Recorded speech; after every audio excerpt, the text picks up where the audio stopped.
I believe it's recording. Welcome, everyone. Season 36 of The Challenge. It's our preview show. It airs in 2 days, and we wanted to put out a little preview show for y'all. My name is Disney Dan. We got Princess Pam here. We got Queen Jenna here. There she is. There Wait, can you see me? It went black, didn't it? It did, but I can see you again. You're okay, plugged in, I'm ready back. to go. Plugged in. AfterBuzz is closed, so we decided to, do our own little thing here. And I'm so happy that you two ladies decided to join me. How have you been? I'm in Palm Springs, and it's great. Okay. Miss you guys, too, so much. I miss you guys. No, I'm happy that we're doing this. I'm chilling in Jersey, trying to ride out this pandemic, Yeah, Jersey, Palm Springs, and LA. We are all separated, but we're here to do this this fun preview show. Ladies, who are you excited to see this season as far as the veterans go? I mean, all the classics. It's more that I'm excited not to see. I'm wondering how much we're going to feel the absence of a Bananas and a Cara. I mean, like, they are such staples that I'm curious to see how it's going to feel without them. Right. I'm glad you brought that up about Bananas. How are you guys feeling about him not being involved? I can personally say I'm actually excited, and I'm ready to kind of like rid his takes from the episode a little bit, because he was becoming very much like a generic vault for his sound bites and his confessionals. Mm-hmm. However, I also did start to have a really strong liking for him in the past few seasons, just because it was kind of like all these new guns trying to come in and puff up their chest and just kind of be reality TV stars. And he was kind of one of the oldest in the game. But I mean, I'm very much looking forward to seeing what's going to go down without him in the house. Yeah, I mean, to me, it was like when Cara decided or didn't get asked to come back on, or she took a break. Cara took a break, and I loved hating on Cara, and I still enjoyed last season enough. So now I can't hate on Bananas because he's not on, but I'm sure we'll find other people that we disagree with and fun things like that. So I'm okay with it. It should be all right. Mostly, I'm excited to get some new people in just because I want some hookups. I want some drama. With the older vets that we know and love, it's great to watch them compete, but they're more established in their lives at this point. So there's not the sort of social chaos that it was in older days. So I'm interested in seeing a little bit more of that. Hopefully that can come. Yeah, it's kind of weird too, because I want to say that Bananas not being there will kind of explode what is usually a very strong veteran alliance and just kind of shift things around a little bit. But I'm not actually sure that will happen, because I think there's a lot of new people coming in this year. So I wonder if they're all just going to latch to each other. And then now Corey is going to have like an alliance with CT, because now they're some of the oldest in the game. Now he's a veteran, you know what I mean? So I wonder if the gears are going to shift a little bit. And now all of these guys who used to not really be allied now will be, because there's like a whole new crop of people. Yeah, it'll be interesting to see if CT ever aligns with anybody until the last episode, because he always kind of just likes to sit on the fence and wait around and see who's going to be with who. I'm excited to see Wes is back, but you all know I was going to say that. But Devin is back. If you remember Devin, who beat Bananas in the button game and stuff like that, in the light game. So I've always been a huge fan of Devin. And if you go to Challenge MTV for the Instagram, they are basically showing you the first episode already and a ton of different scenes. They put a ton of scenes up. It challenged the MTV legit blue check mark, put all these scenes up. And I'm like, why do they do that? I don't know, but they do that. Go ahead, sorry. Like every episode, and it's always like the minuscule part, so it's not really that big of a deal. But I do get annoyed that I can see like 5 whole minutes of the episode before I can watch it, because there's already so many damn commercials, and it's like, I don't even need to be paying attention right now because I've already seen this on Instagram. Yeah, and I guess my point is, though, is it looks good. The scenes that they show, they're fun. They're fun.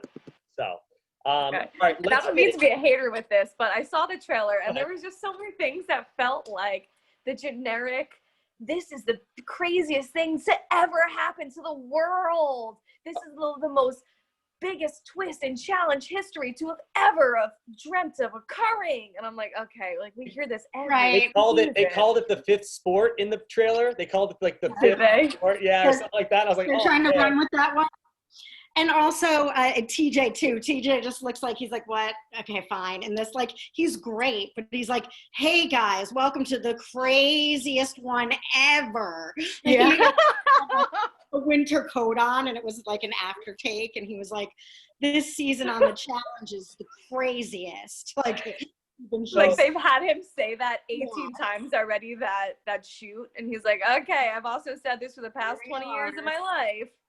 Exactly. So apparently there's 30 agents, as they're calling them, agents, 20 vets, and then there's 10 rookies. I'm happy they called them rookies and not like prospects. I like that they're called rookies.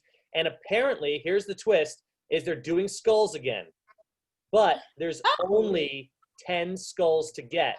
And if you do the math on that, there are a lot of people are not going to make it to the final. They could be in the game still, but they literally will just not have a skull, supposedly. I mean, that's what I'm reading. Teams? Do we know? Are they? Yes, and I heard they're going back to teams. So then maybe, then if you're right, so right, Pam. So I guess it will be less people than we think that won't have one. Most people will have a skull if they're in teams. If it's two people. I have a prediction then for Okay. what the double agents means then. I think that the teams are teams of vets, and they each have one rookie that's a double agent that plays for both them and another vet team. Oh, that could be interesting. Because it would be, because then one rookie would have two vets, but they're But yeah, I was kind of thinking a similar thing, but it's interesting. So you're saying specifically veterans would be the double agents. Yeah, because then numbers wise, half the teams are making it if you put with the 10 skulls.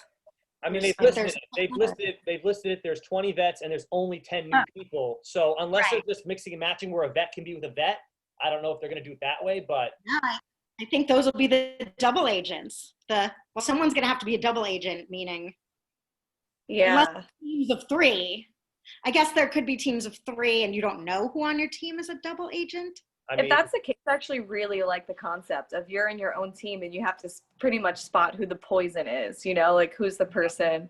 If there's only 1 or 2 people, you're playing against another team, but you're also playing against your own team. Right. Which kind of happens in a way. Yeah. Oh, yeah. But like more authentically, not just they're like really a weasel in the group. They're producing the drama with the rules of the game right away. They know, if we do it this way and they have to work for 2 different people, there's going to be extra drama because they already do that without even having it. So there's going to be a double agent thing, and then they're also going to want to team up with other people that probably aren't in their little group. So it's going to be mad drama, which is great. That's actually making me really excited about it now. I was like, yeah, I'm excited. But now I like this premise, sort of, is that. Yeah. Cool. Yeah, I hope it's good. I really hope it's good. I hope it delivers. Last season was good. Yes. Yeah.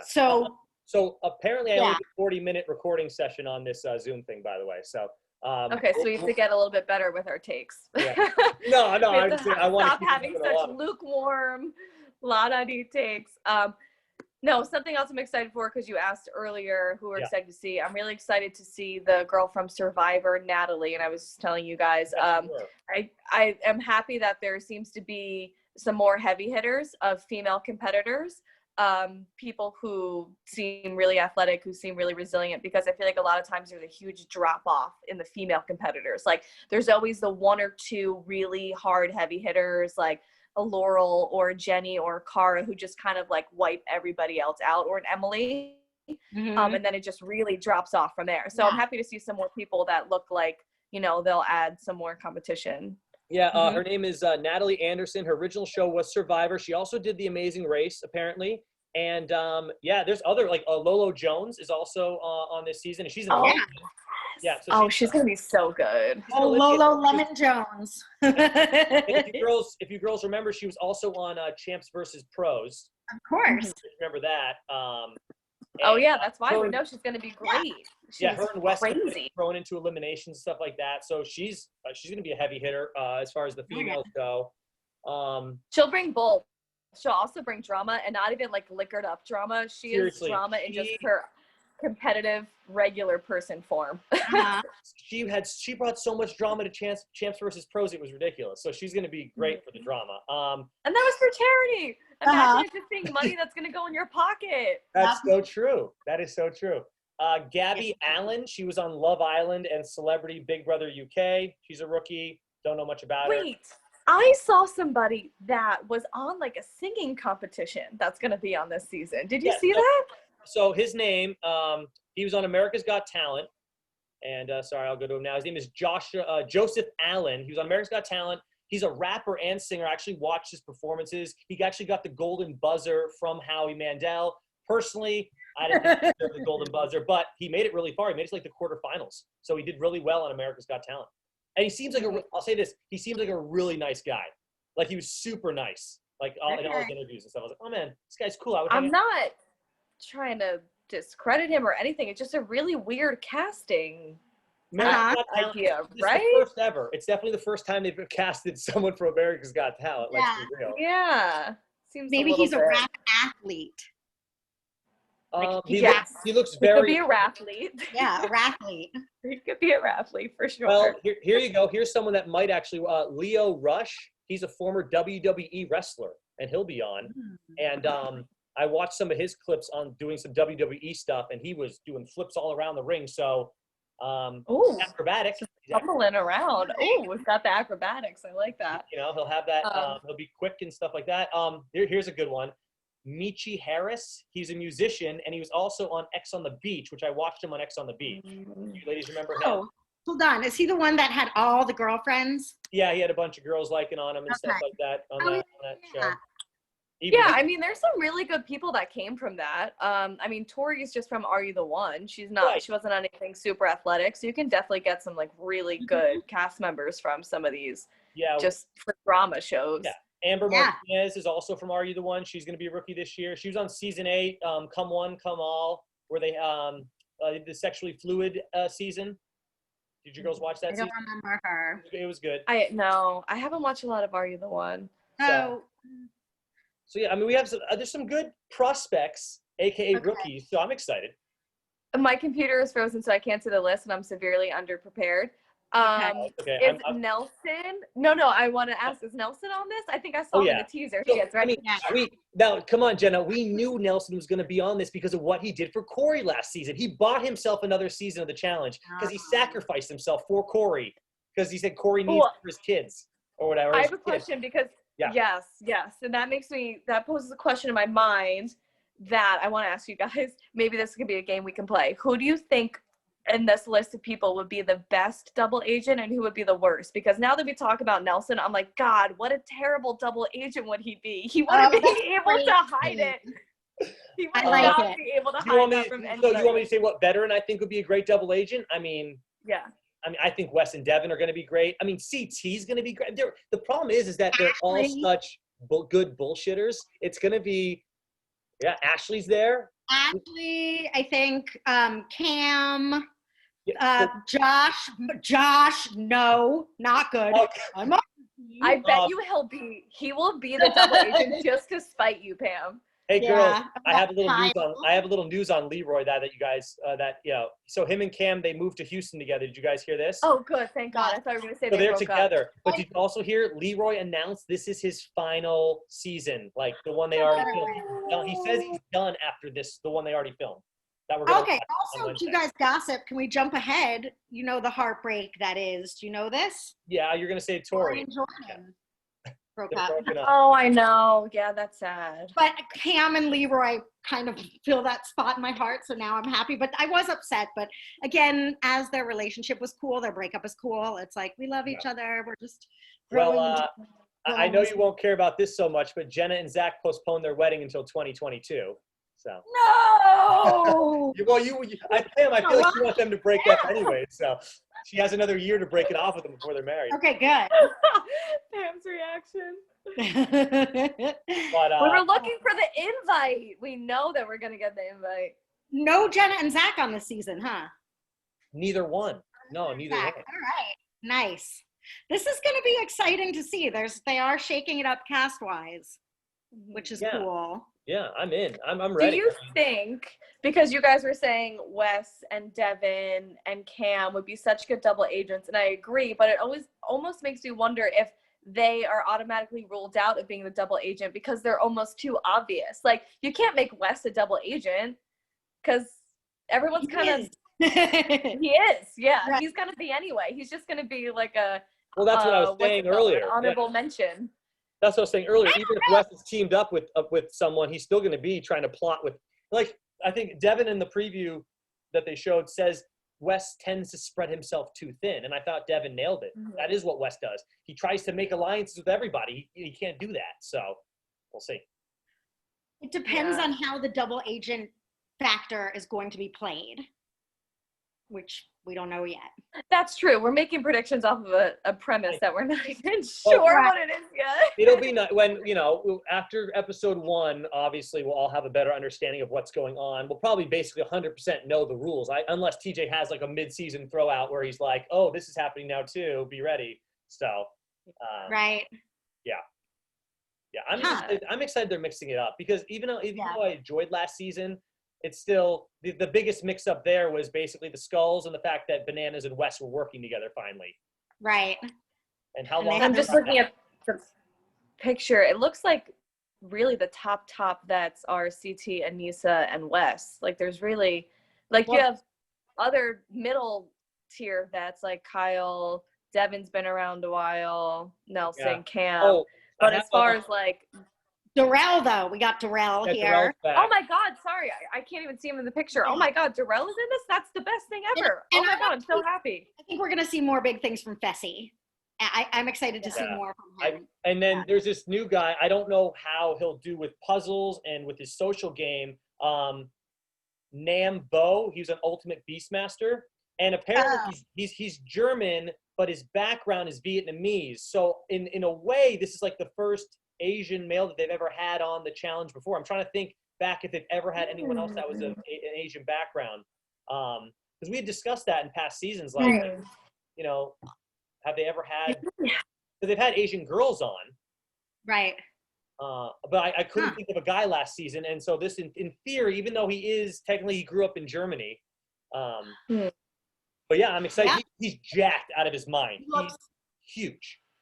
Looks intense from this cast picture. Yeah. So anyways. Yeah, I know. My picture wasn't big enough. Darrell is like the top vet. It's like the vet of all the vets. Yeah. I hope, so happy yes. I hope Kyle does something interesting this season, because ever since Kara's not there, that whole thing of him not picking on her, but doing whatever with her, that was always so interesting to watch, just that dynamic. And like last season, we forgot he was even in the season, yet he made it all the way to like the end. So I hope Kyle does something cool this season, or just interesting, or I don't know, shakes it up. I don't know, but he's back. Yeah. I'm surprised he's back, to be honest, because I didn't think he really did anything last season that was story worthy. So he's funny, but he's got to find a way to make himself exciting without hooking up with girls, because he's in a relationship, I think, and has he's in a very serious relationship. Yeah. And Cora and Polly. So we'll see if he can pull that out. Yeah. I think Kyle's actually a really good competitor. People just like him so much that he doesn't have to show it until the very end of every season. So that's why we don't really see a lot from him at the end, because he's got good social game and everyone likes him. Yeah, exactly. He doesn't really have to show. I mean, he does wind up doing some things that I'm like, that's good, but it's also that people are like, we can't get rid of Kyle at the end. It's like, well, kind of you can, Ladies, before we go tonight, who are you rooting for? I mean, I know we don't know the rookies, but out of the veterans here, anyone that you're like, oh, I really want to see them win the whole thing? Leroy and Nani, for God's sake. Yeah, like too many of them. Yeah, I think Leroy's the top guy, just because he's never won, and he said this is his last season. It's going to be hard for me not to root for him. Cam does get on my nerves a lot, so we'll see if I can go past and just love on the fact that I like Leroy so much. Because every season he's such a good dude, and he just keeps getting screwed over. But we'll see. I like them together too, though. So we'll no, in the end of last season, I did come around and say, oh man, I like their relationship a lot. Yeah, it's real. It feels real, just like Tori and Jordan, though. They felt really real to me. So I'm really upset they're not together. But if they're happier apart, that's the key. Diminishes the realness. Right. The way they felt. I don't think it was like a fake romance because they moved on. But it's like Leroy for short. What about Jay from last season? He's back. Jay's back. Yay! Jay. Yeah, I was hoping I was gonna sneak that in there on who I'm rooting for. He was on my list. Sorry. Jenna. Is that who you're rooting for, Jenna? I am rooting for him and Darrell and Leroy. You just list everybody. People. But what I wanted to mention earlier is how cool is it that Teresa is back too? Yes. That is fun because it's been a while, so that's really fun. And yeah, and it looks like she jumped right back into the drama and gossip too, that she's already getting emotional about things. Not that I blame her. I mean, that show probably drives you insane, but she took many seasons off that sometimes you can like reflect and go into something with a new mature mindset, feeling secure, feeling like I'm older now, I'm wiser. But you see her like break down on, I think, a few of the trailers or clips, and it looks like she gets into some stuff. Just think about how happy that makes you that Teresa's back. That's why Mark Long is trying to do this all OG show, because every time an OG comes back, I'm like, oh my God, this is going to be so fun to see them again and see how they perform 5, 6, 7 years later. I want the same thing for this OG show. I want them, but then they're all going to be OGs. I'm super pumped that it's in the works, and it's like almost ready to go, I hope, to start filming. So we'll see. All I want Georgia back too. Where's Georgia been? Georgia's like taking over the world. She's in Dubai. I look at her Instagram. She's always somewhere bizarre. Is that COVID safe? Yeah, getting new eyelashes. She's doing something. I want Shailene back. Where's Shailene? Shailene! We hardly knew ye. Where did you go, Shailene? It's gotta be. I mean, honestly, Cara, Bananas, and Shailene will be missed this season the most. For sure. Is her name Nicole? She's a big Nicole from Staten Island. Yeah, from New Jersey. She's like a police officer, an EMT. Or was she a police officer? What is she, Jenna? Yeah, I think she's an EMT. Yeah. In Jersey, you must know each other, right? She should be good. She's just a character to watch. I think it was her last season that she was in the final, and there was this stupid season where they had to put like a knight's armor on, but she was running back and forth and she sprained her ankle. Oh, because Kyle, I remember Kyle was in that because he had to put a knight's armor on. He looked really good in that thing. Oh. Yeah, that was dumb. Yeah, it was dumb. 2 more days, though. 2 more days. 2 more days. I'm excited. I'm ready to go. Ladies, any final thoughts before we throw this on the YouTube? No, so glad to have you guys back in my life and the challenge back, and glad that people are going to hopefully tune in and listen to what we have to say about it. Yes. I missed you guys, so I'm happy that we're doing this. I missed you ladies as well. Yeah, Jenna, this is going to be 2 seasons in a row. We got you back. Woo! Like I never left. It's like you never left. Amazing. Yeah, I have a question, Dan, for you. Don't tell QAnon. It's like we're starting the pandemic just to do this after. That's what this is. Oh my God. Mercy. All right. Well, we'll see you guys on Wednesday night, and the post will go up around 8 p.m. Pacific Standard Time. So all you East Coasters, stay up till 11 to watch us. All right. Peace out, guys. We'll see you soon. Bye.